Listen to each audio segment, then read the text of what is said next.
Y hasta octubre es el plazo máximo para entregar la reforma de educación superior al Congreso. En este escenario, el expresidente Lagos criticó tajantemente el lucro en la educación y aseguró que el proyecto no podrá concluirse este gobierno. Vamos a hablar sobre el tema. Estamos con el presidente de la FEDUSACH, Patricio Medina. Gracias por estar con nosotros, Patricio. Gracias a usted por la invitación. Bienvenido, buenos días. Patricio, primero, desde el punto de vista del análisis político, las palabras de Ricardo Lagos generaron muchísimas repercusiones, muchas críticas también, porque tiene posibilidades, por supuesto, de estar en la carrera presidencial y de llegar a ser el próximo mandatario, y eso significa algún adelanto, digamos, de políticas públicas que él pudiera eventualmente llevar adelante. ¿Qué giro político ves tú ahí en las palabras de Ricardo Lagos? Mira, primero creo que las palabras no sorprenden. Recordemos que el mismo señor Lagos fue el que impuso una política pública que tiene a miles de estudiantes endeudados, que es el crédito naval del Estado. El punto no es si pagan o no impuestos, que fueron las palabras que él dijo. El punto es que con esas palabras él está asegurando y está avalando que universidades tengan fin de lucro. Y eso está prohibido por ley. Entonces, creo que el fondo de la discusión tiene que ser cómo nosotros podemos tipificar el lucro como un delito y entender que el lucro, porque es un mecanismo perverso. El lucro son el retiro de utilidades externas, excedentes, después de que se cubren los costos. Y en ese sentido estamos aumentando cantidad de aranceles, es decir, mayor cantidad de precio de las carreras y abaratando costos. Abaratar costos significa mermar la calidad, es decir, tener peor infraestructura, peor calidad docente, y eso es lo preocupante. Por eso el lucro de la educación está prohibido. Entonces, me deja la sensación de que Ricardo Lagos entiende que existen empresas que pueden operar como un negocio, en el caso de la educación, y eso es preocupante. No va en la línea de lo que nosotros venimos exigiendo y lo que la ley también exige. ¿Y marca, a tu juicio, algún tipo de quiebre respecto a lo que llevaban, el espíritu que había detrás de las reformas que está impulsando este gobierno? Yo creo que este gobierno de alguna forma también se ha quedado corto en la reforma. O sea, no ha tenido la claridad suficiente, por ejemplo, para poder financiar una gratuidad que no pase por plaza presupuestaria, que no dependa del crecimiento del país. Pero claramente Lagos retrocede. O sea, es un retroceso aún. Que él diga los dichos que dijo Piñera el año anterior, en el gobierno anterior. Él plantea también que empresas, en este caso universidades, que lucren, puedan tener cobros de impuestos. Entonces, como que retrocedimos aún más. Nos genera más dudas y más preocupaciones en lo que él puede plantear como candidato presidencial. Y respecto a las mismas palabras del expresidente Ricardo Lagos, que dice que esta reforma es de gran envergadura y que él pretendería que termine ahora, pero podría no ocurrir y que tendría que terminar el próximo gobierno. ¿Cómo lo ves tú y eventualmente si es que fuera él el continuador de este gobierno? Mira, va en la línea de lo que han dicho algunos parlamentarios también, de que el proyecto se dividía en dos, es decir, un proyecto robusto, con distintos temas. Y yo creo que el proyecto tiene, es verdad, muchos temas, pero todos son interrelacionados, todos se relacionan entre ellos. No puede ser que financiamiento, por ejemplo, porque algunas voces lo han planteado, se patea para el próximo año. Financiamiento es algo urgente, de hecho para nosotros que se contemple la discusión de la ley de presupuesto, por ejemplo, que se abra el tema de la ley reservada al cobre para financiar la gratuidad.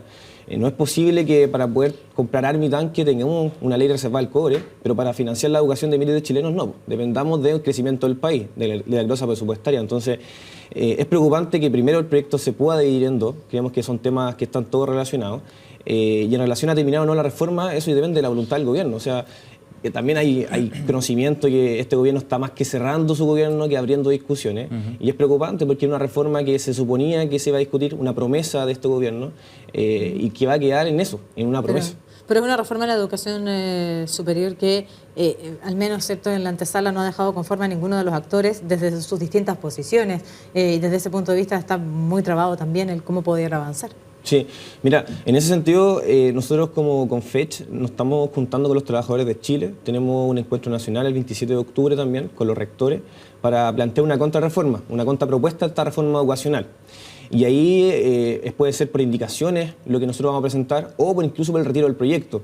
¿Qué opción es mejor a tu juicio? Mira, nosotros no tenemos todavía claridad sobre el mecanismo, pero entendemos de que el retiro no es una opción que se haya descartado, porque claramente el proyecto no le gusta a nadie. O sea, el único beneficio que tiene es que no le gusta a nadie. El único argumento que tiene, o sea, no le gustan los rectores, los profesores ni los estudiantes. Nadie quedó satisfecho. Nadie quedó satisfecho. Lo que sí hay una contrapropuesta que se está construyendo con los trabajadores, los profesores, estudiantes y rectores, donde podamos plantear ciertos temas.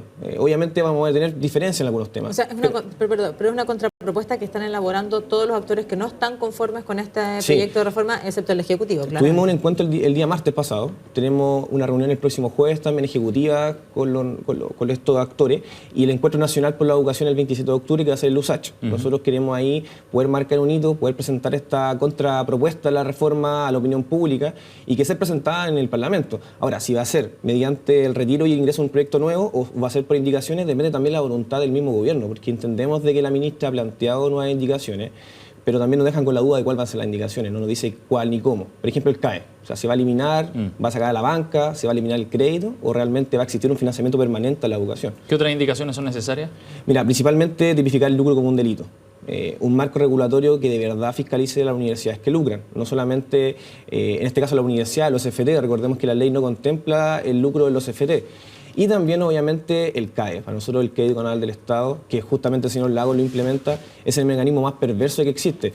Solamente para poder explicarlo, y me tomo 2 minutos, solamente 1 minuto. El CAE no solamente es un crédito que endeuda a los estudiantes, el Estado recompra los créditos todos los años. Hay recursos públicos que se destinan para comprar créditos a los bancos, con un sobreprecio, que es un mecanismo de incentivo para que los bancos permanezcan en este sistema, que inicialmente era un 6%, ahora sobrepasa el 40%. O sea, ¿qué pasó ahí? ¿Por qué no se fiscalizó? El Banco BCI tiene un sobreprecio en promedio en los últimos 10 años de un 55%. O sea, eso es escandaloso. No puede seguir ocurriendo. Para poder conversar sobre estos temas, creemos que el CAE debe ser eliminado. Es compleja la discusión que tienen que dar los distintos actores de la educación no conformes con este proyecto. Tú ahora planteas la voz desde los estudiantes, tipificar el lucro como delito, eliminar el CAE como parte de sus propuestas, pero también los rectores tienen otras propuestas o al menos otra mirada de este proyecto de la reforma de la educación superior. Entonces, ¿cómo conjugan para poder avanzar en un proyecto que van a llevar? Sí, yo creo que hay muchos temas donde vamos a tener acuerdos, pero también hay disensos, eso es claro, ocurre en todas partes. ¿Cuáles son los mayores disensos que tienen con los rectores? Es probable dentro de los rectores también hay distintas peticiones. Sí, entonces. es probable que en democracia tengamos algunos disensos en subcontrato, pero entendemos que tenemos acuerdos y ciertos puntos de encuentro en endeudamiento, el tema del CAE, en mayor aportes basales, creo que es algo que todos podemos estar de acuerdo. Pero claramente, insisto, acá la unidad de los actores es fundamental. Mientras tengamos demandas divididas y vayamos a presentar todos en distintas sesiones del Congreso, vamos a tener distintas opiniones y nunca vamos a avanzar sobre un punto en común. Por eso, bajo nuestro punto de vista, primero endeudamiento, final CAE, mayor aportes basales que no sean concursables. Hoy en día el proyecto de educación entrega aportes basales, pero son concursables. Seguimos con la competencia de universidades que lucran versus universidades que tienen un rol público.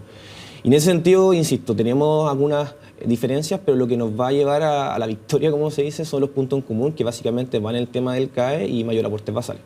Patricio, gracias por haber venido esta mañana. Gracias a ustedes por la invitación. Que tengas un buen día.